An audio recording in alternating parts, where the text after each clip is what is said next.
বিসমিল্লাহির রহমানির রহিম।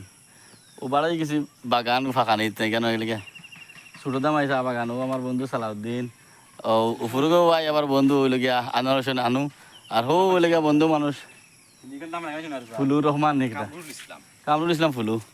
তো কত হইল গিয়া আমরা কিন্তু এখন ফাঁকাই আর বাজি আর কিনে গাড়ি এখন লইয়া গাড়ি এখন লইয়া ফাঁকাই আর ও আর কি ভালো লাগে।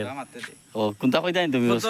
এখন ঈদের আগর দিনের পরে আমরা কোনো ফেরেশানি নাই, মনে শান্তি আছে। আমরা ঘুরাই আর ফাঁকাই আর ফিল গুড। অনেক মানুষ গরুর বাজারও গরুর গু টু সান্ডা আমরা ইটাতে আমরা নাই, আমরা এটা খাস শেষ করলিছি আগে, এখন আমরা রিল্যাক্সে ফাঁকাইরাম।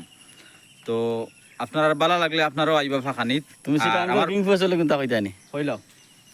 আর আমরা এখন কিতা হইতাম, আমরা যে বর্তমানে এখন যে মনোমুগ্ধকর এক পরিবেশের মধ্যে আমরা আছি, আসলে এই পরিবেশ উপভোগ করার মতো, এই গরুর বাজারে গিয়া চিল্লি করার মতো আমরা বর্তমানে কোনো পরিস্থিতি নাই মন মানসিকতা আমরা নাই। আর বাচ্চা গরু বাড়িতে আছে হইছে পরিবেশে আছি। আর হো এন তো দূর হইছে এন ভাই আসেন তো একলা একলা দেখি ভাই দিছেন তাই এখন মাত্রাও তার আমরা সরমন লাগে যে সুন্দর লাগে না। এখন একটু পরে মন ভালো হইলে মাতিবা। সে গাড়ি সে বেখা হইছে সমস্যা নাই, আবার ঠিক হইব নু বাস পাতাই।